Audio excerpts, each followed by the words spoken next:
Jay-Z Mm. has been put under fire for this whole Super Bowl thing. Have you been paying attention to that? I did a live about it this morning. What did you talk about in your live, Jay? Tell us. Well, I made it very clear that I think Onika needs to stop getting involved in grown folks' business and worry about what school is going to admit her child. Because the last one she tried to admit her child to, they turned her down because of Mr. Petty. I think you need to focus on your family issues, sweetheart. You're nobody's hero in hip hop. Um, as for Fabulous's statement, I mean, he's a diddy do wah Bob. I'm sure he's not going to say anything to run afoul of his maker's best friend. I mean, y'all remember it was Fabulous. It was sitting there on Drink Champs that Diddy was running down about why he would party with him. Mhm. Yeah. I also find it interesting that nobody is bothering to look at the level of outrage that's coming from Louisiana and refusing to see that there's something more there. Right. Beyonce got snubbed, they want to say, but did Louisiana get snubbed or did they just get robbed? Because they talking like they got robbed.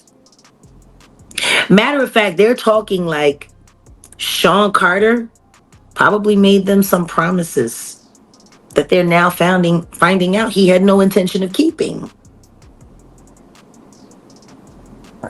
That's what it sounds like to me. For a baby to get on Twitter to all three of y'all, put some respect on it on Gladys. Like he talking like that.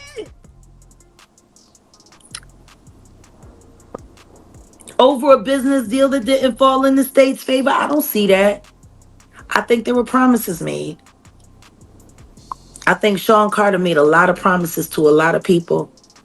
And when it got hot, he did what he always does. Starts little fires everywhere, creates mass chaos, and then walks away laughing all the way to the bank, knowing that nobody's going to come back and realize he's the one that started all those little fires. I told y'all months ago, he's lining Diddy up because he's trying to take the reins as the number one in the game. How is he going to do that if the white man loses confidence? Jaguar Wright has brought to light a web of power and influence in hip-hop, focusing not just on Jay-Z, but also on the hidden deals, unfulfilled promises, and the true loyalties that shake the industry. Her words expose something many have suspected for a long time. Jay-Z may be a key figure, but the real question is, who is he really working for? It's not just about his place in the spotlight, but the forces behind it all. Because he's not worried about impressing hip hop. He's not worried about the culture. He made that very clear last year when he didn't participate in the 50th anniversary of anything for anyone. Uh, He don't care about hip hop. But he does care about his reputation, and he does care about being that sugar baby for all of those rich white boys that put him in the position that they put him in. He is a gatekeeper, no. uh, He's Samuel L. Jackson from Django. Let something happen to Lucian Grainge. Let something happen to Warren Buffett. Sugar Daddy, he will cry.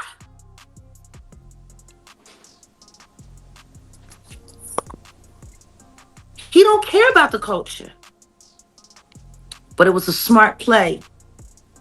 Give it to Kendrick because Kendrick is the hottest thing right now, got the hottest record right now, the biggest breakthrough in the culture in damn near a decade.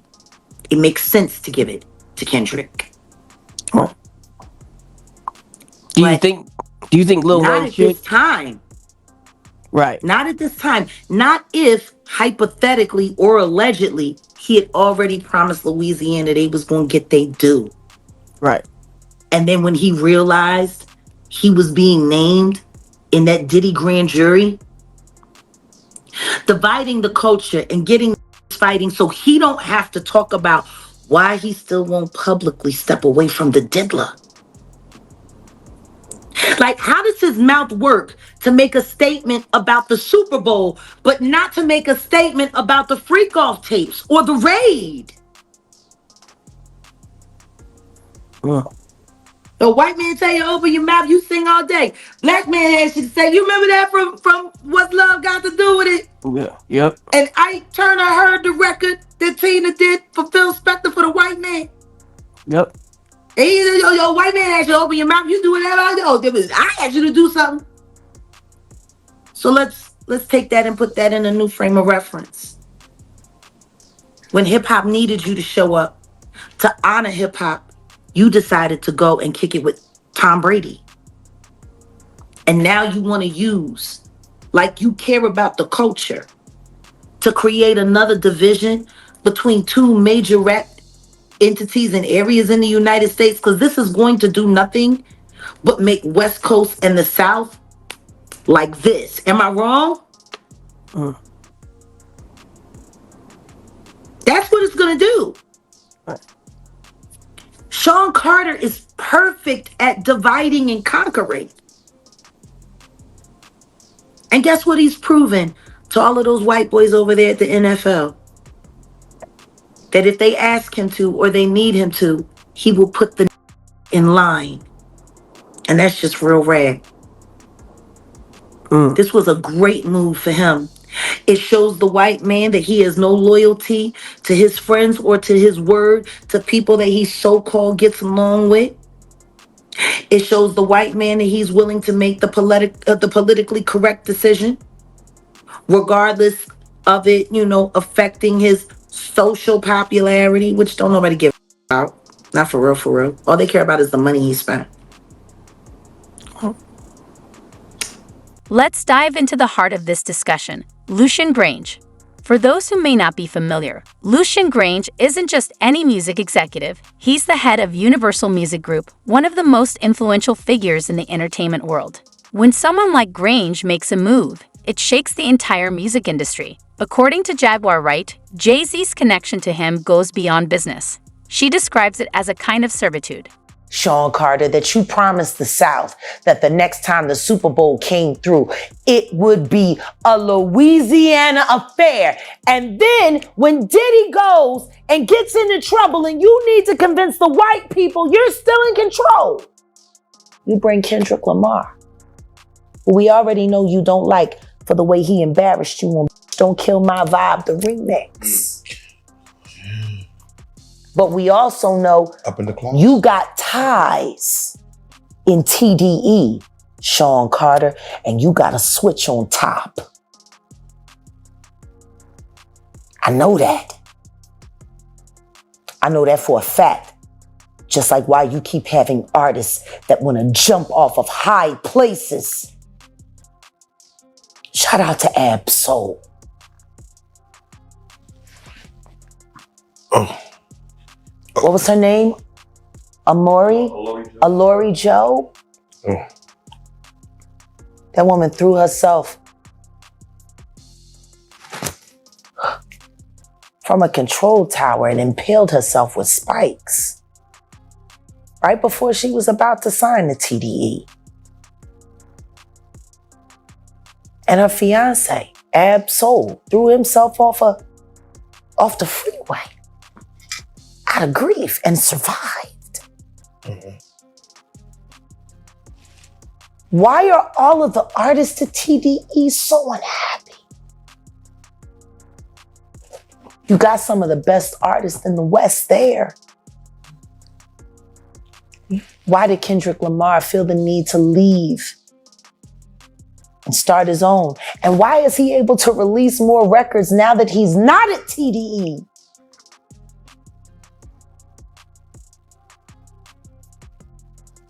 So Interesting. let me ask you, as you're on this topic. I tell you one thing, Curtis Jackson, you are a setup king. And I promise you this, any little nigga that you're enlisting to go down to New Orleans and start trouble during the Super Bowl, that will stop. That will stop. I'm sick and tired of you. And the truth is, They only like you for your money. So let me ask you, Jack, on a surface level, you're saying that Kendrick being in the Super Bowl versus, let's say, Wayne, which was like a shoe-in for the city, that in the background, and again, we talked about the mayor, it's a lot more to it than just as simple as, oh, Kendrick's he had a great year. Social engineering. Let's break this down. What is Jaguar really saying with these claims? According to her, Jay-Z doesn't care about hip-hop, not the culture, the history, or the people who helped shape it. What matters to him, she argues, is protecting his image and making sure the powerful people in his life stay satisfied. So who are these people? Jaguar points to executives like Lucian Grainge and billionaires like Warren Buffett. It's a bold claim, and it raises a tough question. Has Jay-Z's loyalty shifted from the fans and artists who helped him rise to the powerful figures who helped him stay at the top? Creating an issue that didn't need to be an issue. I hear that. Like Hunger Games, like. Very Hunger Games. Life imitates art. Art imitates life. I tell you one thing, it's been almost 30 years since Biggie and Tupac were taken from us. That was social engineering at its finest. It got people in line, didn't it? Without question. Now you think about Drake right now, and you think about Kendrick Lamar. That's looking about the same as Biggie, Kendrick. Biggie, Kendrick, Tupac, Drake. Think about the comparisons. Yep. Imagine. Be a gangster playing. Imagine Comparisons. if the same fate that befell Biggie and Tupac happened to Drake and Kendrick. Just and imagine. As messy as Drake is right now, I can almost bet that there's somebody that wants to turn his faucet off. Because if y'all think Diddy is a mess, Drake, he was being groomed to be next in line, see?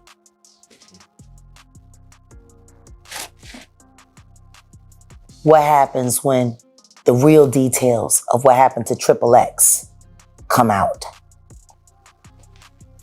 What happens when Jonathan Hay finally starts putting all of the pieces together on why he was put in that home invasion robbery with his daughter? Because he's remembering more now. He's been talking with Truth Is here on YouTube, and he's been saying even more now than he said here. Shout out to Jonathan Hay and your bravery. Shout out Jonathan Hay. We will get him on the couch soon because his story is one of those stories that might get lost in Hollywood if he was ever silenced. Might get lost. He might get lost. Exactly. Let's make sure he doesn't. This is where it gets really interesting. Jaguar Wright points to the Super Bowl drama as a key example of Jay-Z's actions. He's been at the center of controversy, accused of making promises to the people of Louisiana, promises that, according to Jaguar, he had no intention of keeping. The snub to Bey, the outrage from Louisiana, and the whispers of secret deals all suggest a sense of betrayal. And when the pressure mounted, Jaguar claims Jay-Z did what he's known for, creating chaos, stirring things up, and then walking away without a scratch, all while laughing his way to the bank. Check this out, man. And as you can see, Sean Otwood did an interview with Jay-Z's allegedly son, and it was interesting. Some of the things he was saying. This guy is real humble, laid back, saying that he really don't want anything. You know, he just a guy that's out trying to find out who his dad is. You know, who his real father is. So, there was I'm just gonna say about 10 years. Don't quote me on it, y'all. That he been trying to get Jay-Z to take some type of DNA test or whatever the case may be. So I was checking this out right here. But we're gonna do a reaction to Jay-Z's illegitimate son. Let me see. Bombshell: Jay-Z facing lawsuit over fraud, denying his secret son. So give my man popcorn, baby, Popcorn Planet. Give him a thumbs up and everything. But when because we actually did this live. Don't forget our live channel. Go to the Music Recording Network live. You can check out links below. There's a link that goes to our live channel, or you can type in the Music Recording Network live. Scroll down a little bit because we still building that channel. You gotta scroll down a little bit. See the world with the word live written in red. That's our live channel. Anyway, check it out. Let's give him a thumbs up also while they rolling. But one of the things he said that kind of really hurt my feelings is his mom passed away. His mom passed away, and what I got out of the whole deal basically was when Jay-Z actually allegedly got her pregnant, she was underage. So that's one of the main reasons why he don't want to take a DNA test. And this is what I got out of the whole thing. So if y'all check our live channel, y'all can see the whole thing and everything. But we're gonna go ahead and go with this because I haven't seen this yet. My main man Popcorn, he breaks it down a lot better than I can. How about that? So y'all hit that subscribe button, hit that bell. Let's check this bad boy out. Here we go, man. Jay-Z's already got 99 problems, but now his illegitimate son is going to be another one. Oh, man, that's cool.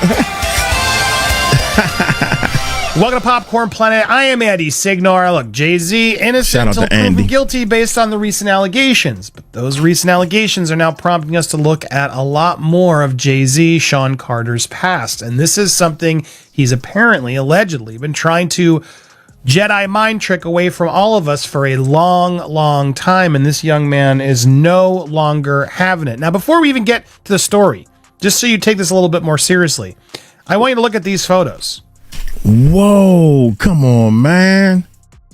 Look at the nose. That's what everybody keeps saying. Look at the nose. Of course, the lips, you know. Look at this man. I mean, this isn't a question of, maybe. They look similar.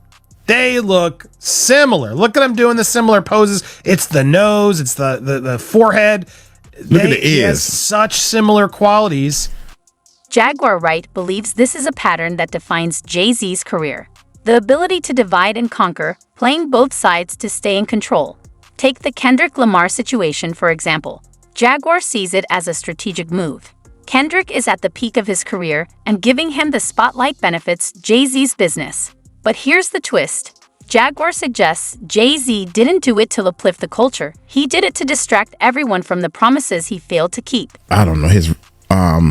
The younger guy, I forgot his name, hit the allegedly son right ear to Jay-Z's left ear, since those are the ears that's closest to each other.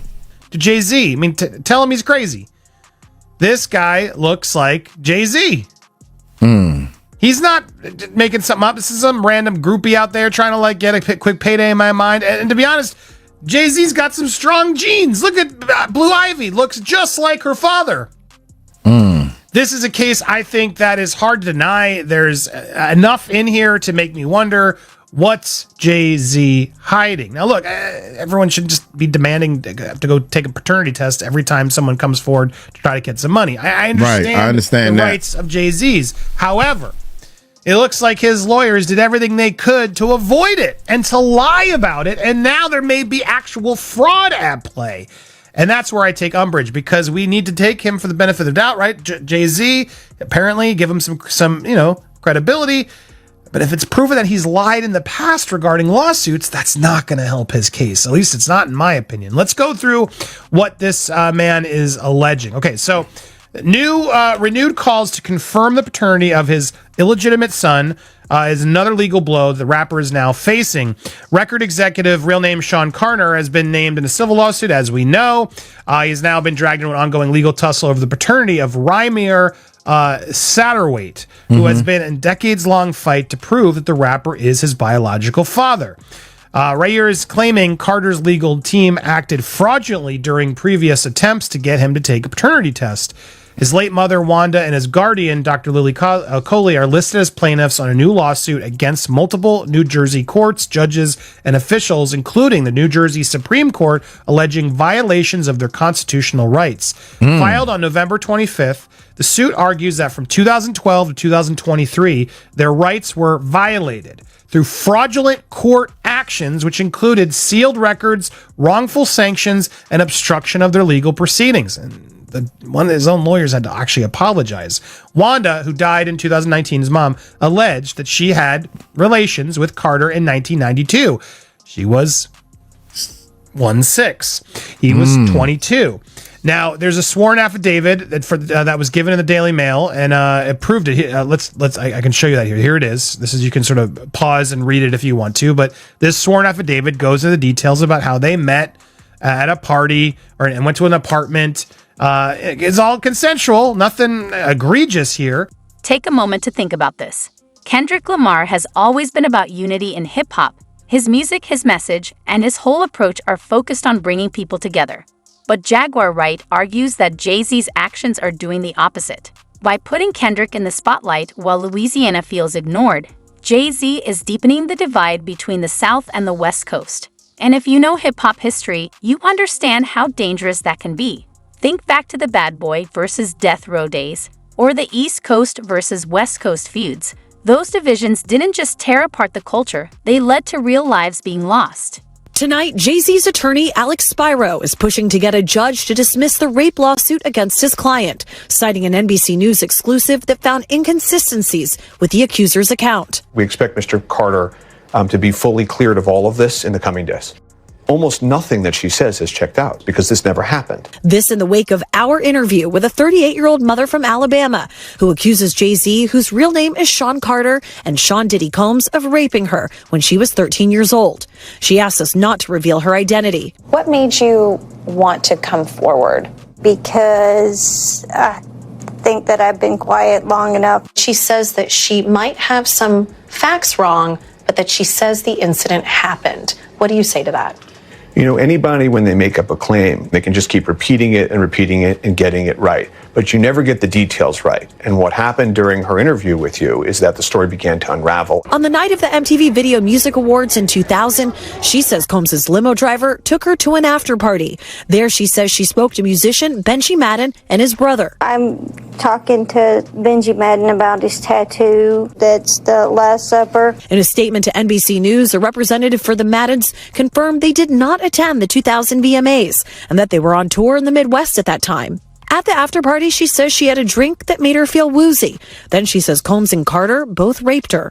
She says she ran to a gas station where she called her father, who picked her up. We rode home in silence. She didn't ask me what happened. In an interview with NBC News, her father said he could not corroborate her story. I feel like I would remember that, and I don't, he said. The woman revealed to us that she has autism and previously suffered a head injury. In a follow-up phone interview, we asked her about the contradictions, and she said that she stands by her statements. This woman is standing by her story. It happened over 20 years ago. Maybe her memory is hazy. Maybe her father doesn't remember that night. No, she's doubled down on certain of these details. She says, I'm positive. She points out the tattoo. She talks about the tattoo in vivid detail. Turns out that's completely false. And the father is supposed to be picking her up. 10-hour drive, round trip to pick her up in the middle of the night.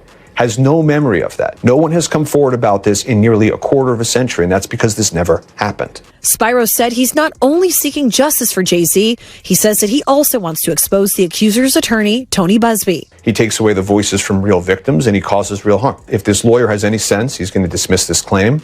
I don't know whether he has any sense. Busby, who has filed more than... So, what's the real question Jaguar Wright is asking? Is history repeating itself? But she doesn't stop there. She takes it a step further with an even bigger claim. She suggests that the whole situation could be a calculated sacrifice. What does she mean by that? According to Jaguar, Jay-Z wasn't able to make his usual power moves earlier this year because of the fallout with Diddy. The Rock Nation brunch was reportedly canceled due to Diddy's controversies, leaving Jay-Z struggling to hold onto his power. Now, Jaguar says this Super Bowl feed might be Jay-Z's way of reasserting control, even if it comes at the cost of the culture. Suits against Combs told NBC News that he is continuing to vet the accuser's claims and that she has agreed to undergo a polygraph this week. A representative for Combs called the suit a shameless money grab. Since your attorneys refiled the lawsuit against Combs naming Jay-Z, he has come out with a very long statement saying that this is completely not true and that this is all about trying to get money from him. What do you say about that? I haven't asked for a dime from him. It's not everything is motivated by money, and I'm sorry that he feels that it is. This woman also told us on camera last week that this isn't about money. Well, let's be serious. A lawyer like this is not sending out these letters not to make money. He wants money and fame. He doesn't care about truth and justice. And that's what's going on here. Chloe Malas joins us in studio. So, Chloe, explain this to me. The attorney for the plaintiffs, Tony Busby, right? He is sticking by his client even though you've been able to report these inconsistencies and they are now out there in the public? Yes, and because of our exclusive report here on Top Story, he's actually going to have Jane Doe do a polygraph test. He says he hasn't done it yet, but that they are going to be doing it this week.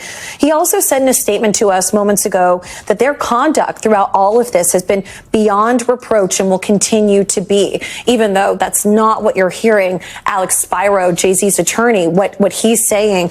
Also, I just want to show you, Jay-Z's team created a timeline. Obviously, even though this took place allegedly 24 years ago, right? They are saying that there is just no way that he could have been at the VMAs. He's on camera there until the end of the VMAs, which ended right after 11, and that there are photographs of him at the Lotus Club in Manhattan, and they say he was there till 3 a.m. and then he went to the music studio. So again, they are adamant that he was not at that party. He was not at any sort of after party. I do want to ask you this. What is Jay-Z's sort of legal team strategy in describing the relationship between Diddy and Jay-Z? Because there are a ton of photos of them over the years, obviously before these allegations came out. And this civil suit, Tom, originally just named Combs, and then it was amended last weekend to include Jay-Z. What Alex Spiro said to me today is that although publicly Jay-Z supported Diddy, they were not best friends. They were not as close as you thought that they were. So in terms of knowledge of what went on allegedly at these white parties and what took place allegedly in these civil suits and the criminal charge and the trial, he says Jay-Z has no knowledge of any of that. Again, he publicly supported him as a fellow musician and someone where they came up together in the industry, but that they weren't as close as you thought. Thanks for watching. Stay updated about breaking news and top stories on the NBC News app or follow us on social media. But it gets even more intense. Jaguar Wright doesn't just focus on Jay-Z's current actions. She takes it all the way back to his roots. She drops a bombshell claiming that Jay-Z has been a federal informant since his days in the Marcy projects. It's a serious accusation, but it fits into the bigger picture she's been painting. Jay-Z as someone who's always been playing a much larger game, looking out for himself while pulling the strings behind the scenes. World, you feel me? Back in the days, the kids ain't really have all of this, but they could come outside and play right in front of the buildings. Look at now, it's much different. Before it was really dangerous. There was no kids outside playing. I'm originally from downtown, South Brooklyn. You already know. If you know, you know. You know what I mean? I ain't got to talk too much. Silence is golden, you feel me? But I've been out here for mad years doing whatever, man. I feel like the neighborhood hero every day, you heard? This the little bro. I watch all of them grow up. They watch me come up. Know what I mean? Sherman Will is infamous. You see the fashion, you see the drip, you see y'all be out here. You know what we doing out here. We getting money out here. We switching the name to Wall Street. Black Stay tuned, you heard? Black Wall Street. BWS. For y'all niggas that really anyway, it's up, man. Underdogs. We all a bunch of underdogs, you know, up and coming. You know what I'm saying? Different type of drip, you feel me? They underestimate us. So we gotta show the world, you know, how we can make a change. Why stop today if I might win tomorrow? Over here, this is where Hov shot his brother at and shit. This Source Money building right here too. You know Source Money. He still pop out here sometimes like Source that. Money from this building right here. This was Source Money from 4th floor. Jay from 536, you know what I'm saying, Bleak. But this right here is where the stars from. We just been through a lot out here, man. It's hard, man. Just glad to be here. These my niggas, man. I watched them grow up. These my bros, man. Marcy B's, man. Much love. Solid. Playground called Blueberry. That's what the hood named it. It's one way in, one way out. We have basketball tournaments here, like once in the summer and shit like that. Know what I mean? It be lit. We got the bleachers here. It be packed right here. You feel me? It be no space to stand. When that crazy tournament a few summers ago, it was a crazy tournament out here. A couple of Niggas kids got got hit. and shit. Yeah, man, young kids, about like 16, 15, and they just, coming around where they wasn't even from here, They came around, they came to the show, the basketball thing. This whole building, Jay-Z building and shit. It's where a lot of shit went down, a lot of drug dealing, a lot of clapping. In front of the spot, 534 Flushing. We about to go in the hallway real quick. Some of these shit still open. They on the 5th floor though. Yo, Lowe's. We're to go to the floor real quick. 5th floor. Yeah, you see these elevators are small as shit, you know what I mean? So furniture-wise and shit, you know what I mean? We have a hard time with that. Yeah, this Jay-Z apartment right here. Around Christmas time, we used to come through here, give our presents by the center. Right in the corner is Mandy Haven, lives over here and shit. This right here, man, aka Headache. They used to get money and shit, him and Hove. Then, shit happens. But still, it's all love, though. This is it, you feel me? This is the hood right here. When Jay-Z was out here, he used to be out here all day.